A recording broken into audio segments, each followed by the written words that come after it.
All right, welcome back to CS196, everyone. And so, as Rohan just said in the chat, we are actually going to be disabling the Twitch chat during lecture. This is the result of some feedback that we got from the extra credit feedback form that we sent out a couple days ago. So if you guys have any questions, post them in the lecture questions chat on Discord. We're going to be trying this out. I think this is what we will be sticking to because a lot of people found the Twitch chat to be a bit distracting. So that's enough on that. Today, we will be covering these objectives for today. So today we are going to be talking about this idea that good programmers are very lazy, and we're going to be covering exactly what that means today by going through some concepts such as libraries, frameworks, APIs, how to use them in Python, and how to use them to kind of enhance and supercharge your projects. So we will start off by talking about the big idea for today, which is that good programmers are lazy. Good programmers are just so lazy. And what does that mean? Well, it means that we should not reinvent the wheel. Here's a little meme about a group of, I guess they're cavemen that think they're clever by reinventing the wheel. We want to encourage you guys to stray away from reinventing the wheel as much as possible, and we'll show you some ways to accomplish that in this lecture today. So, we said good programmers are lazy. What does that mean? I'm really lazy, and I do programming. So now's my chance. How do I be a lazy programmer? So this is what we will be covering today. And so another idea that I want to talk about is that this idea of being like a world-class chef. And what that means is the concepts that I want you guys to keep in the back of your mind as we go through the lecture today is that typically in software engineering or computer science in general, you're grabbing things from a bunch of different places and you're just plugging them to work together. And the concepts that we teach today, I want you guys to think of them as puzzle pieces in the concept in the position of a larger project. And I'll show you guys what I mean right now, right? So our first way to be a lazy programmer, and when I say lazy in this lecture, that's a good thing. Lazy is a good thing in this lecture. So we'll talk about libraries and frameworks. And so libraries and frameworks, what is a library and what is a framework? So here are the distinctions between the two. So a library is just basically, it is a set of helper functions, objects, modules, whatever you want to call them, and you call them for a specific functionality. And so an example of this is that, let's say we want a function that is able to calculate the mean of a list, right? A library, in this case, is just whatever is providing the functionality of that mean function. And we use these libraries because we don't want to reinvent the wheel and write these things ourselves. If I had to write a function to calculate the mean of a list, I mean, it would be fairly self-explanatory on how you can do that, but why would you do it if there's something that already exists for it and something that you can just, pull into your program? And now, so the distinction between libraries and now frameworks is that frameworks are more of like, a skeleton. You define them as very open, unimplemented functions where the user uses them to create custom applications. And so frameworks, a good example of this is like a web framework. So on Thursday, Rohan will be covering the Django Web Framework, which is a way of building Python websites using Python. And so I'm covering the slides a little bit here, but all it says is Rohan will be showing Django off starting this Thursday. Django is a great example of what it means to be a framework rather than a library. So this sounds great. So how can I start being lazy? How can I use these libraries or frameworks? I want to be able to implement these things into my own code so I don't reinvent the wheel. Well, there's a few things that you want to do when it comes to implementing a library in your own code. So let's say, I want to find some sort of piece of functionality. Let's say I want to find a library that allows me to create and plot data points on graphs very easily.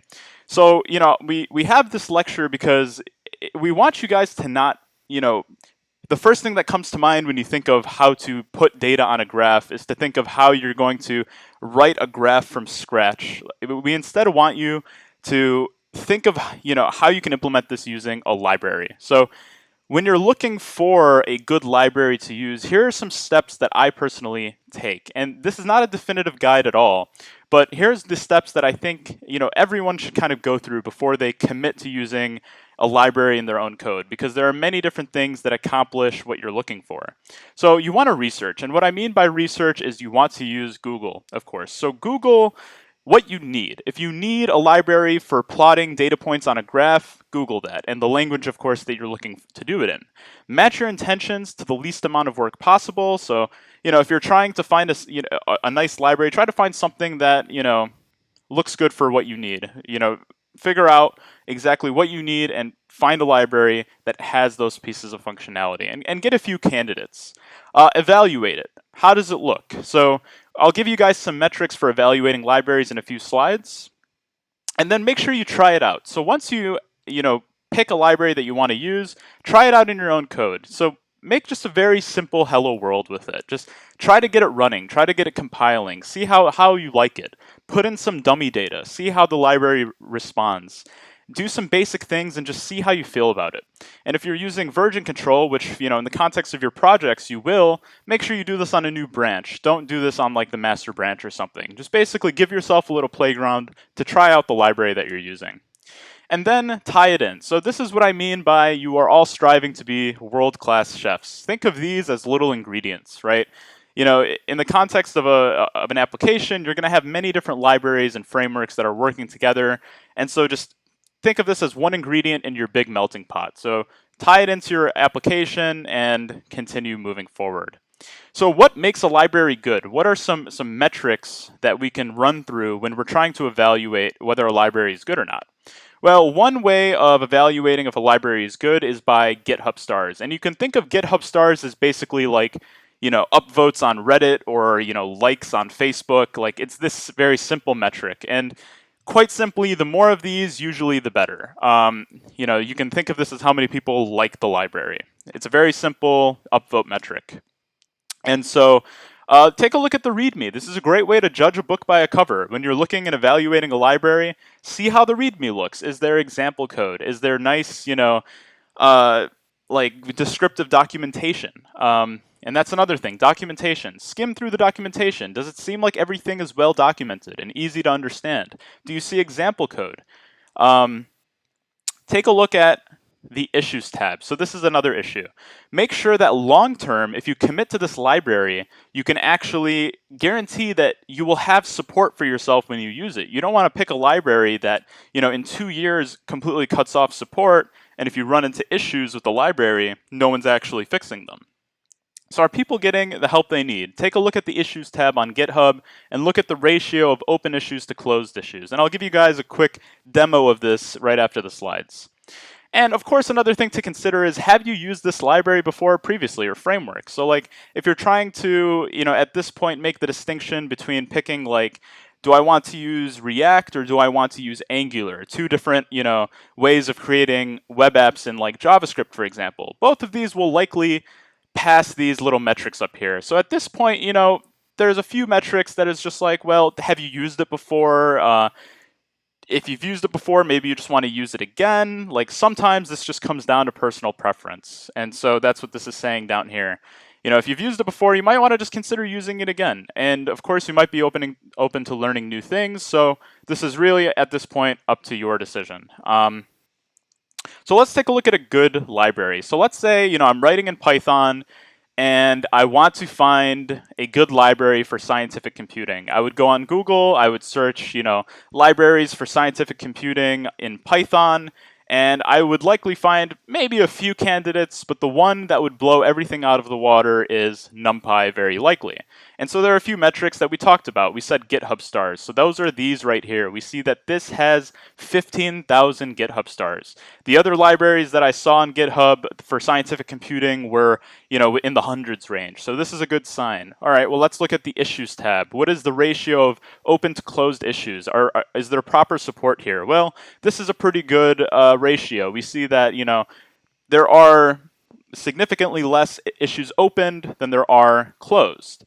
Well, let's see let's see the README. Let's judge this book by its cover. It looks like, this is a bit brief, but they have a website, they have documentation, so let's look at their documentation.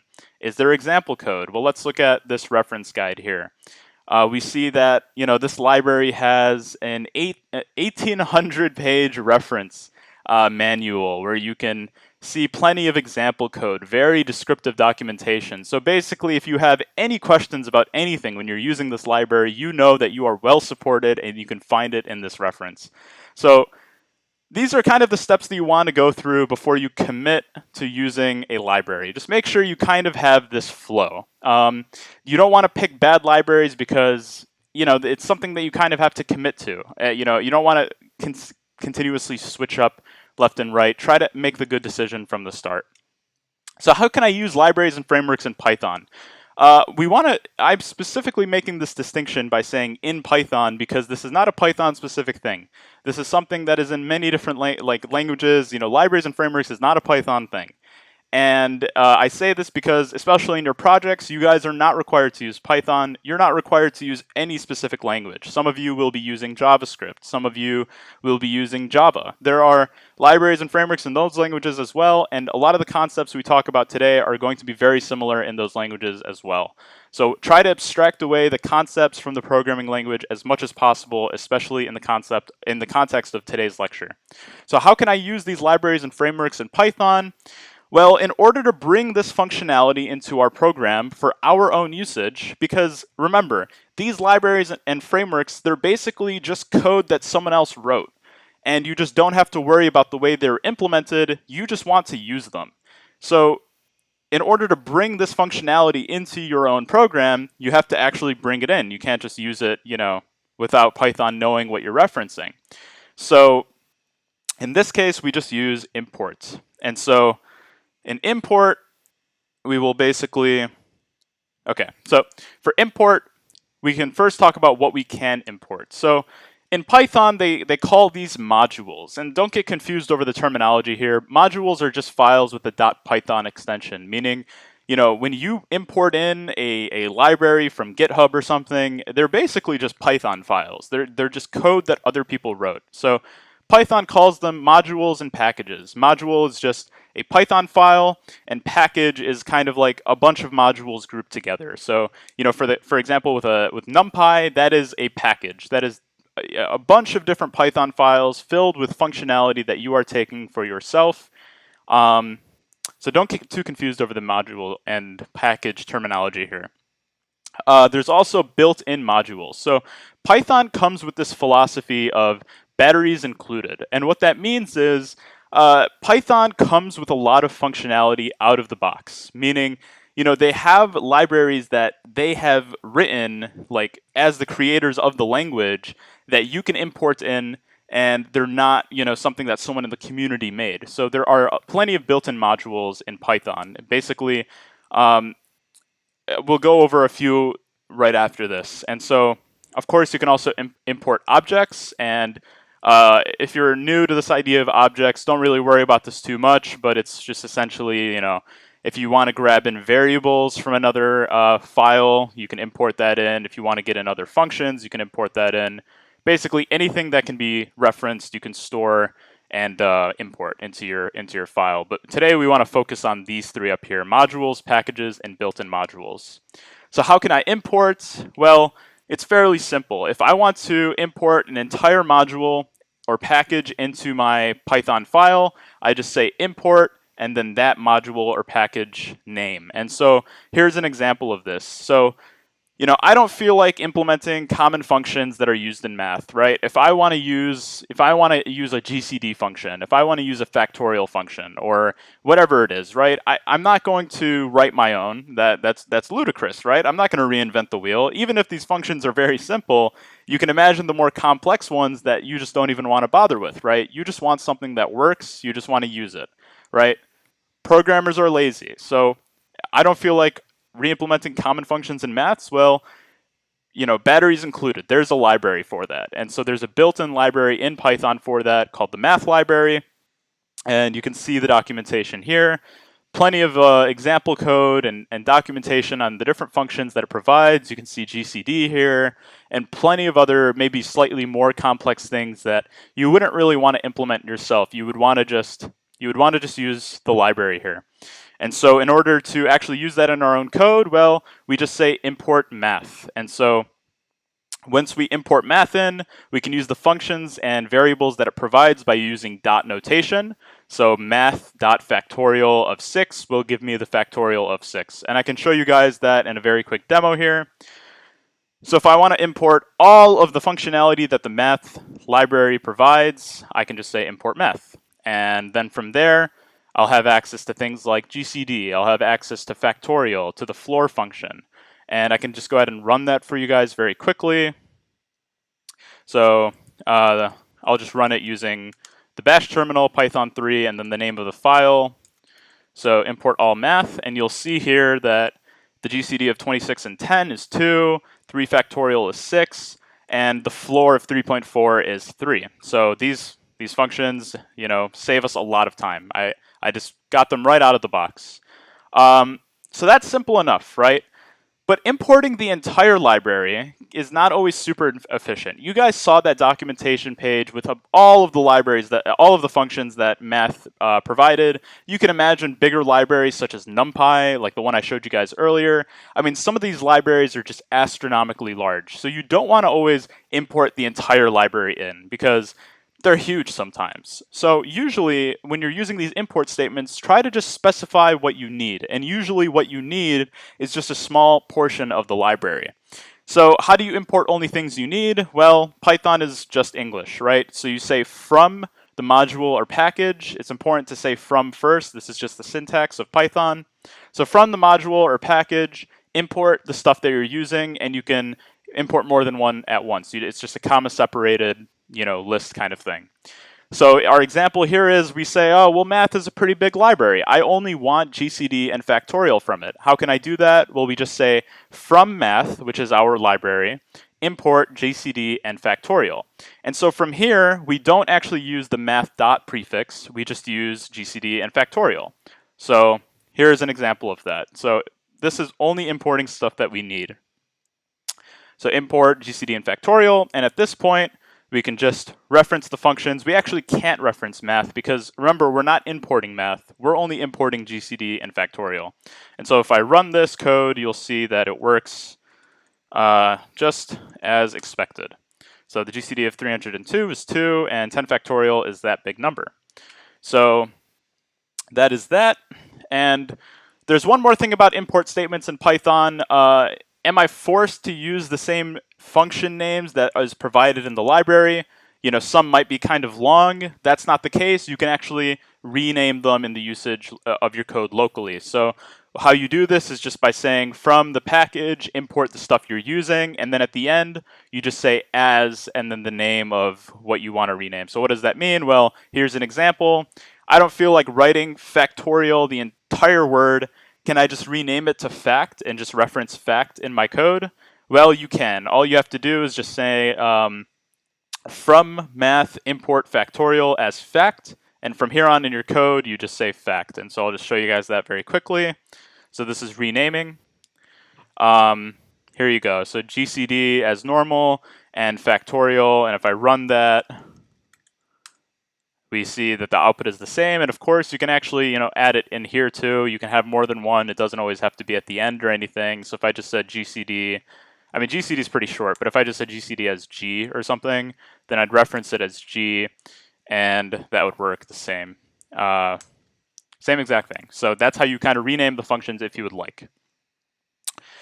So these were only built-in functions that I just built-in Python libraries, but libraries that were not made by the community. They're not third-party. And so what happens if I want to use some third-party ones on GitHub from the community? Well, what we will do here is use a package manager.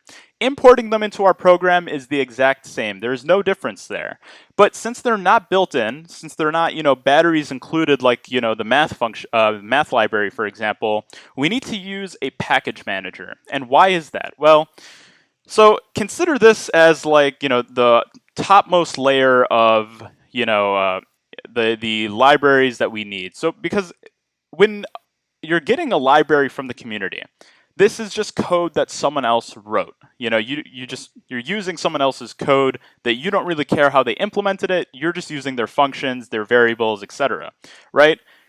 But since someone else wrote that code, it is almost certain that when they wrote their library, they used other libraries to make their library. And in order for those people to make libraries, they used other libraries to make their library, and so on and so forth. So what you get are these dependency graphs, where in order to run one library, you need the stuff that is needed to run that library, and so on and so forth. And so if you had to go through and grab all of these yourself from GitHub or something, that'd be quite annoying. So we use package managers to counteract these very large dependency trees that can get extremely large. So what do I mean by a package manager? Well, meet Python's package manager. It's called pip, and essentially what pip will do is it'll deal with all of this for you.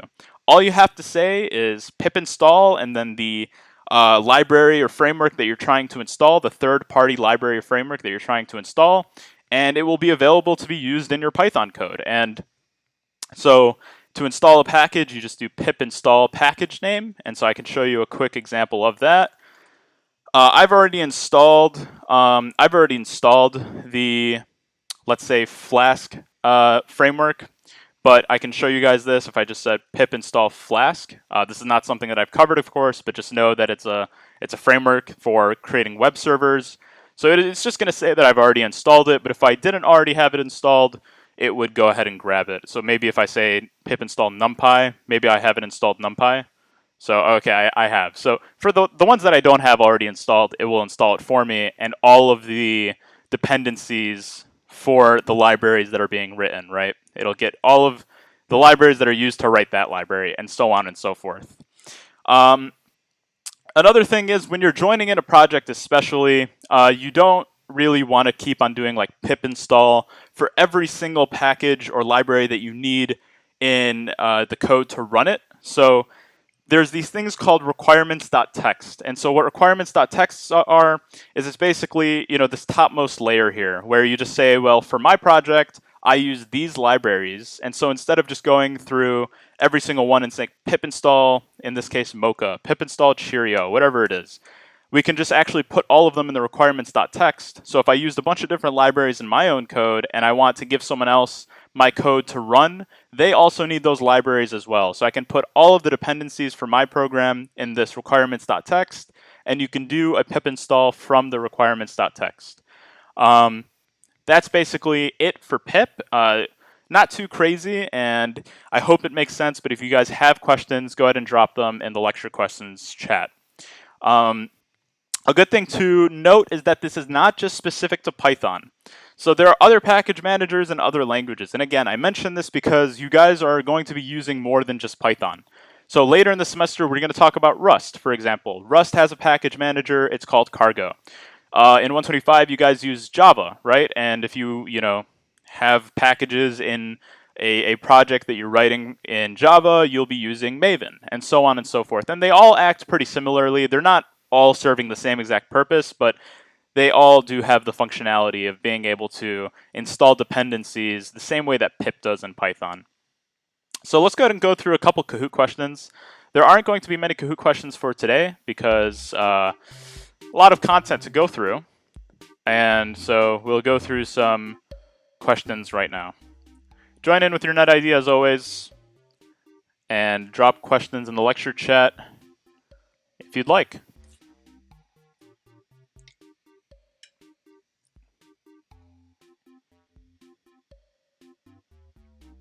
So some questions. Someone's asking, like, can I make my own library? Yes, you can.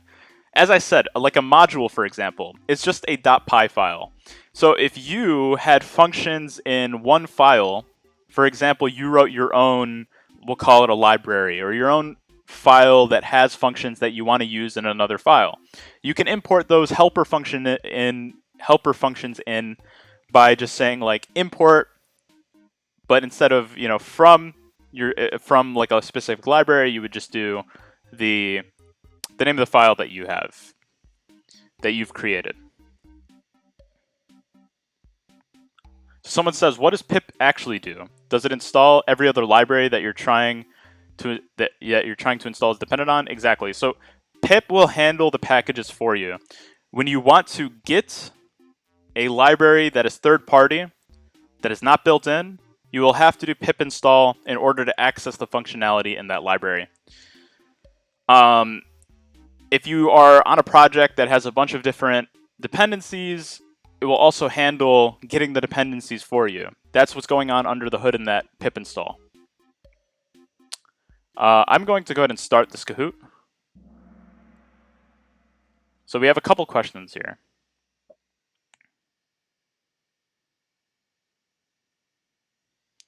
So how can I use the time functionality from the built-in datetime Python library?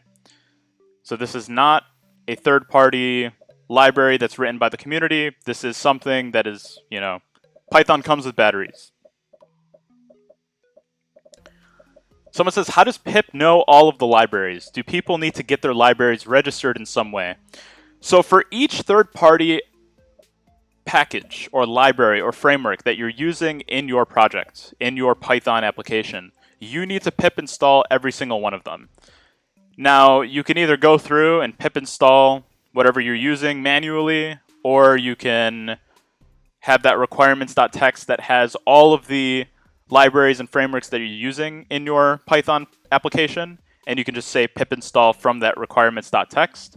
So a good example of this is like, let's say I'm using the NumPy library and the Flask library framework in my application. I will have to do pip install NumPy, pip install Flask, and if I hand my code off to someone else and they want to run it on their own computer, they will also have to do pip install NumPy, pip install Flask. Or you can put them in the requirements.txt and install from the requirements.txt. So well done to the 67 of you.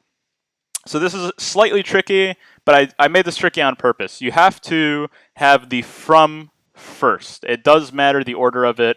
If you're trying to get something specifically from the module, you have to say from the module, import, and then the functionality that you're looking for, not the other way around. So this distinction actually does matter. The other two, the as does not do what we're looking for. As does that rename thing that I was telling you about. So this was just rename datetime. And then as time import datetime, that's just not anything. So let's go through another few questions. One more question. So if I want to use a third-party framework, so this is what I was talking about just a minute ago. How can I get it on my local machine? If it's something that's not built into Python, it's not batteries included, I want to use it in my code and import it in.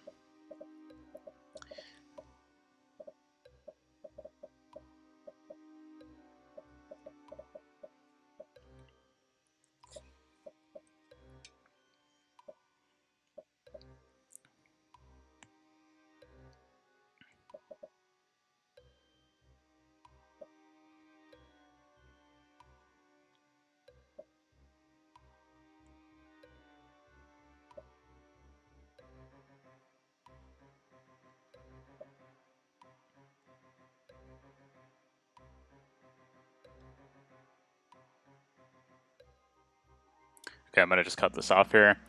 So the correct answer is yellow. Well done. And so it's just pip install Django. A little tricky on the red one. Pip import Django is not a thing. It's just, and by the way, Django is the name of the framework that we would be trying to install in this case. So pip install Django, that's the correct answer. Pip please get Django is not a thing, and Django is definitely not built in. That is something that is by the community. So let's get back into the slides here. So that is libraries and frameworks, and we'll kind of revisit the concepts a bit in the second half of this lecture, but that is the first way to be a lazy programmer. So the second way is to use APIs. So what are APIs? APIs are application programming interfaces. And so I'm going to be going through an example, conceptually that is taken from this video here. I thought they did a cool example of explaining this. So what is an API? So from here, I want you guys to think of food as responses and food orders as requests. And so what do I mean by that? Well, welcome to the CS196 restaurant, to all of you. And let's say you are here and the kitchen is here. So we have our own waiter, of course, like any other restaurant. And let's say I want to make an order. So I tell my waiter, hey, I want this, this, and that. and he will take it to the kitchen. The kitchen will take the order. They will do, whatever you do in the kitchen. They'll make the food. I don't really care about what they're doing in there, right? I just know I'm going to get my food back.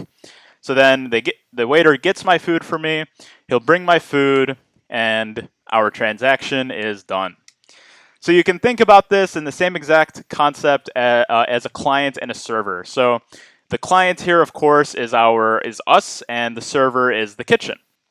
So from the client, let's say I want to.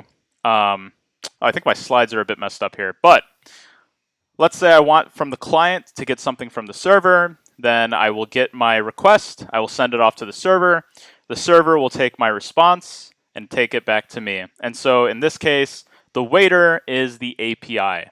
That is how we are communicating from the server and okay, I do have the slides here. Sorry about that. So an important distinction to make is that the API, the client, and the server, these can be as far away from each other as you'd like. It can be across the nation. It can be across the world. It doesn't matter.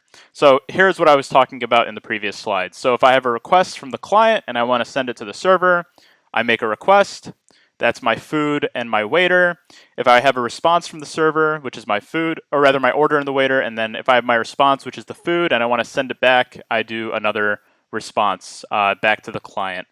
And so how does the request and the response get moved around? Well, the waiter is the API. So that's what we were talking about in a couple slides ago.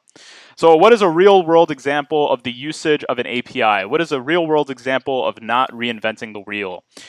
Programmers are lazy. This is the whole idea of this lecture. So this is a screenshot of Rohan's Uber app that he took last semester. And essentially here, this is Uber, right? But why do we see Google here? Why is there a little snippet of Google Maps there? Google does not own Uber, and Uber does not own Google. Well, here's the reason. So Uber uses the Google Maps API, and that's called Google Maps Platform. And why would they do that? Why wouldn't Uber just make their own map service? Why wouldn't they just reinvent the wheel? Well, you're not supposed to reinvent the wheel. Google has arguably the best map software in the world, right? Apple being a close second. You can get the data from this, and you can do the things that Uber needs for their app. They can just completely bypass needing to get this kind of data by using this API. It's efficient. It saves them a lot of time, and Google does it particularly well. And so you can see what I'm covering on the bottom here. You can use it to get map and traffic data from Google, and you send the requests off just like the waiter, right? So how can we actually interact with an API? So this is where HTTP comes into play. HTTP stands for Hypertext Transfer Protocol, and it is designed for communication between the client and the server, like we showed in that example with the client, with the actual person making their orders, and the server, the restaurant. So here is how we send things to the kitchen. This is how we send things from the client to the server. Don't worry too much about this. This is just kind of a visualization of what's going on. But basically, this is what's going on behind the scenes. It's basically making this request to send something off to the server, and you'll get something that looks like this back from the server. This is your response message. So again, don't worry too much about this. What's important is these next few slides. What are the types of requests that I can make? So what can I send off to the server? There are many different kinds of HTTP methods, and the ones that we are going to be covering is the GET request and the POST request. There are other ones, but we won't have time to cover them today, and they should be self-explanatory to learn once you know what a GET and PUT is. So some people in the chat are asking, what would be the client and the server in the Uber example? So great question. So let's go back to the Uber example. The client here would just be the application. The client here would just be this, let's say, Android app or iPhone app. And so it is sending off to the server. I want to get some data from the Google Maps API. I want to see, where certain things are in a map. And the server is Google. They will send back to Uber on your Android app or iPhone app, and you will have that data available for usage. Obviously, I don't know the full infrastructure of Uber, but that is it on a very basic example, right? So what kinds of requests can I make? Well, we talked about the GET request and the POST request. So the GET request is how we get data from the server. So you make a GET request by doing GET and then the URL that you're trying to get from, and we'll talk about this a bit more in an example. But like a good example of this is the Google API, right? If I want to get data from this link here, then I can just do a GET request and I will get the data. A couple things to note is that GET requests shouldn't be used for sensitive data because you are able to pass in some data here on the GET request by doing by appending what's called a query string at the end. We'll talk about this a bit more, but basically, if you want to make some parameters, if you want to say, I'm getting data from this source, but more specifically, I want a few things fine-tuned. If I want, certain things done to my food, from the chef. I guess you could think about it like that, right? And the reason why you don't want to have sensitive data being transferred through a GET request is because these things that you're sending through the parameters are actually cached inside of your browser. So sensitive data can be retrieved um, if someone was looking for it. And a very important distinction is that GET requests are only used to request data. They are used to get data. So you cannot modify data using a GET request. You can only get data. And I'll show you guys better what that means in a bit with some actual examples. Post requests. So post is how you post data. It's how you send data. This is how you send data from the client to the server. And this is how you update data or create data.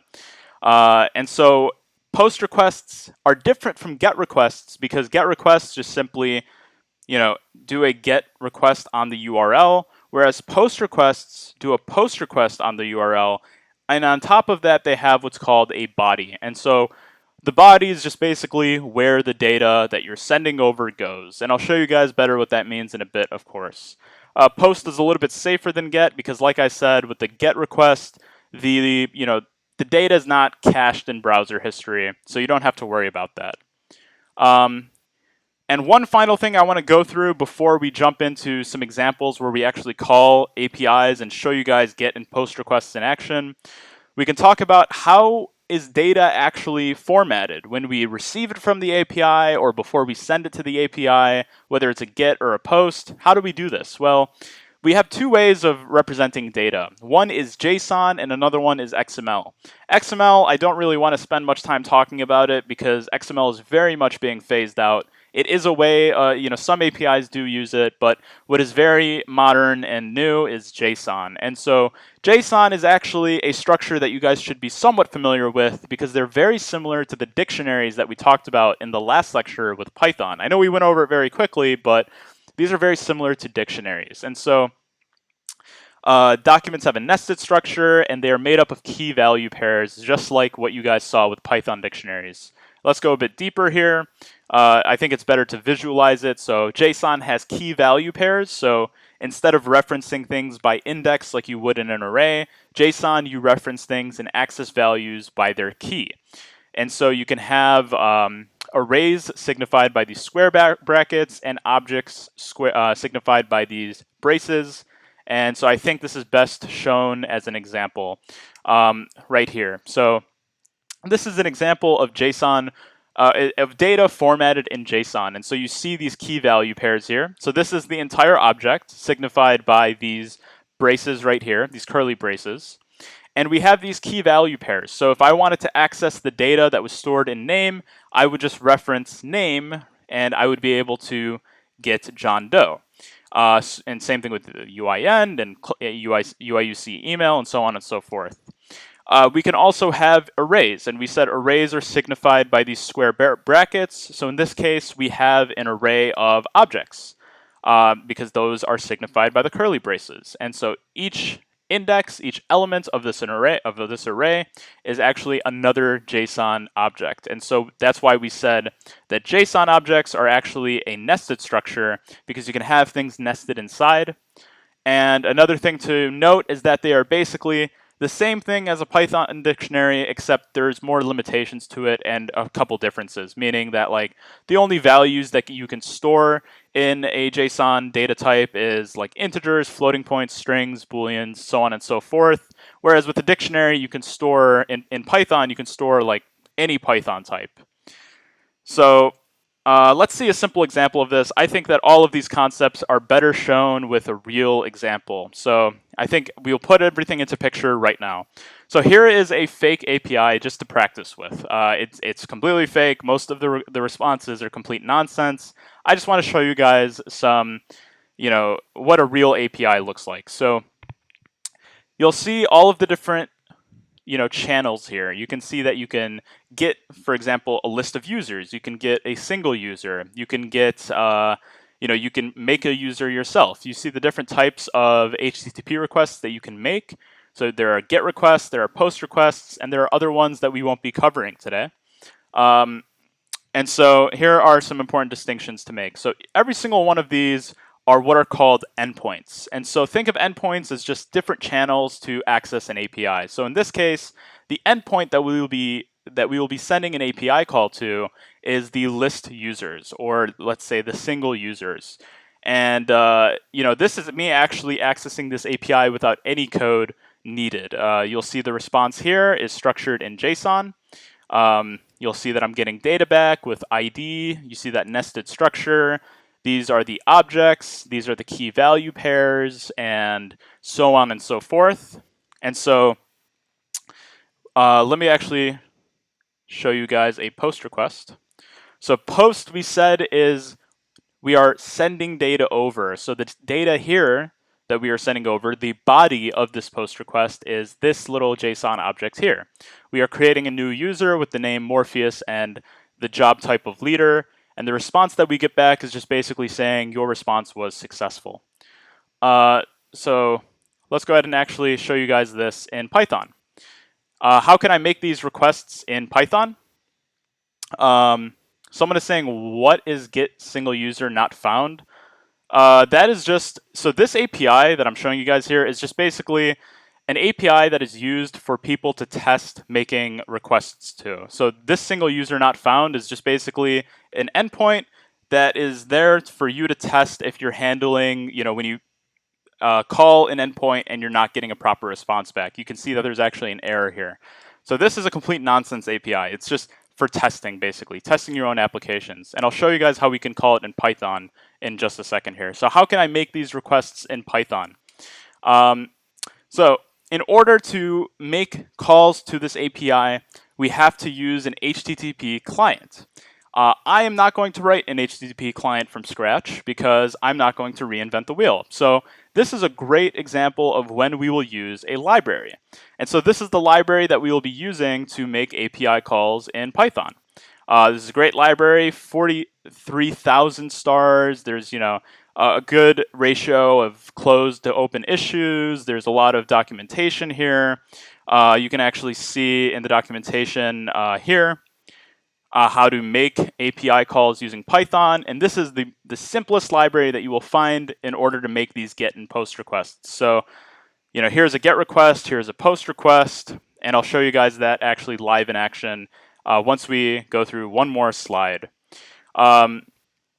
So how do we actually use APIs?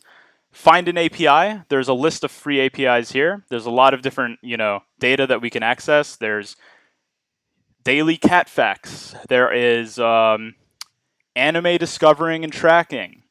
There is Google Safe Browsing API. There's a bunch of different free APIs that you can use. There's a Dropbox API. If you're trying to get like photos from Instagram, there's an Instagram API. So find an API. Many APIs will require you to use an API key, so that way you can actually limit the access. So if it's paid, for example, if you have to pay for the API key, or to use the API, you will have an API key so the API knows that it's you and that you paid for it. Get a URL. So the URL for what I'm going to show you guys is directly on the website. And you can test your requests with tools that don't require code. There's a tool called Postman that you can look into on your own time. It is a great way to test APIs without actually needing any code, and integrate it into your program. And I'll show you a good example of this right at the end of this lecture. But first, I want to show you guys what it looks like to actually make API calls from Python. So if you guys remember that very simple GET request that we made without any code live on that website, we had this endpoint here. So we had the get single user endpoint.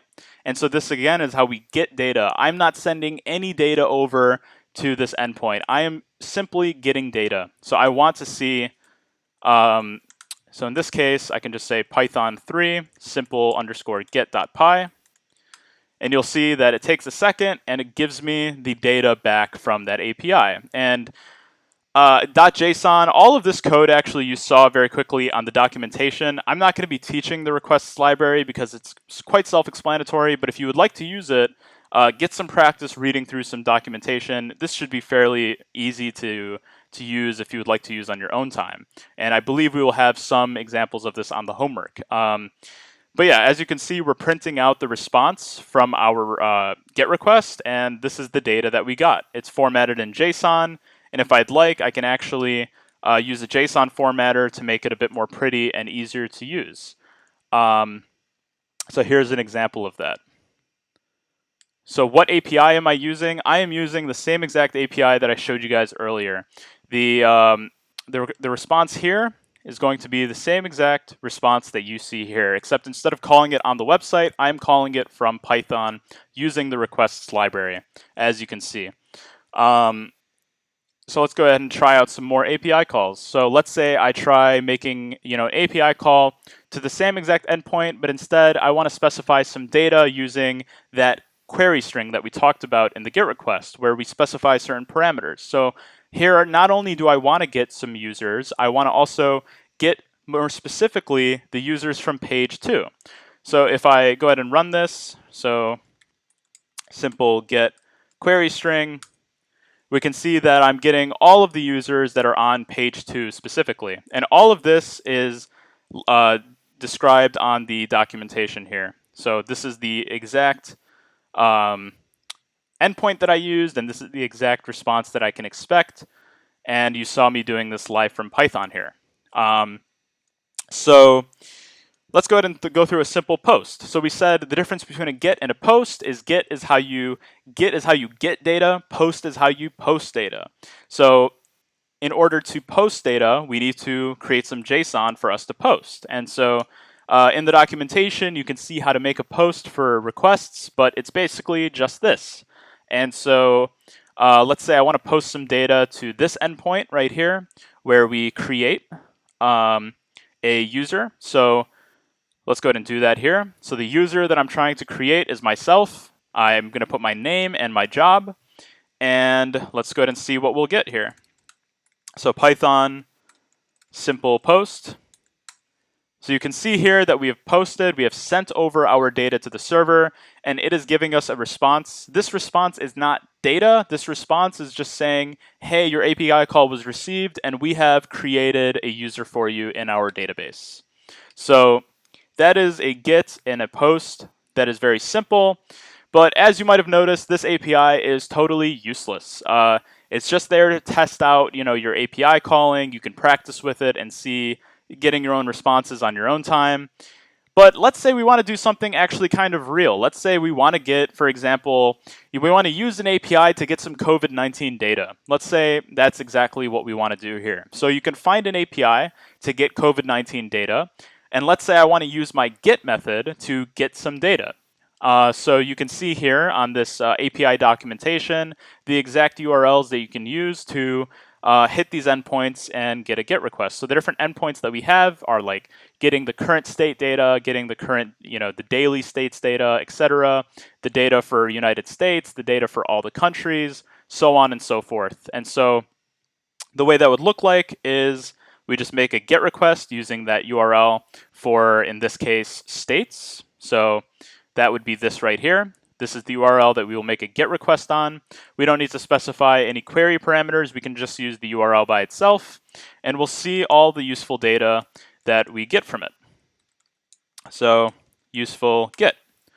So this is some useful information. We can see all of the state data for COVID-19. I can actually make this a bit pretty if you would like using the formatter, but we're kind of running low on time a bit.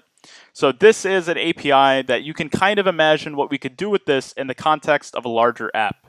And let me show you exactly what I mean by that. So let's tie it all together. We said that you guys are striving to be world-class chefs. And the reason why I said that is because, what we showed you guys today is kind of the basics of what software engineering is. Like, you're grabbing a bunch of things from a bunch of different places and you're tying them together. So let's see a great example of this. This is a COVID visualization site that is made by a professor at this school. And let's think of it as a very good example of tying together libraries and frameworks and APIs. So this is his visualization for COVID-19 data. Very cool project. And we can see how he definitely did not write these graphs by scratch, right? That's the kind of code that you're writing in a lot of the courses at the school. If you're taking CS125 or 126, you are likely writing these kinds of things completely from scratch. But instead, when you're actually writing real software, we want to encourage you to use things that already exist, because at this point, you're not trying to learn, you're trying to just get things done, right? So he's using a graph that is likely from a library. He's populating the graph with data from an API. So this is actually the COVID tracking project is the same API that we used. So you can actually see that plotted on this because they only provide state data.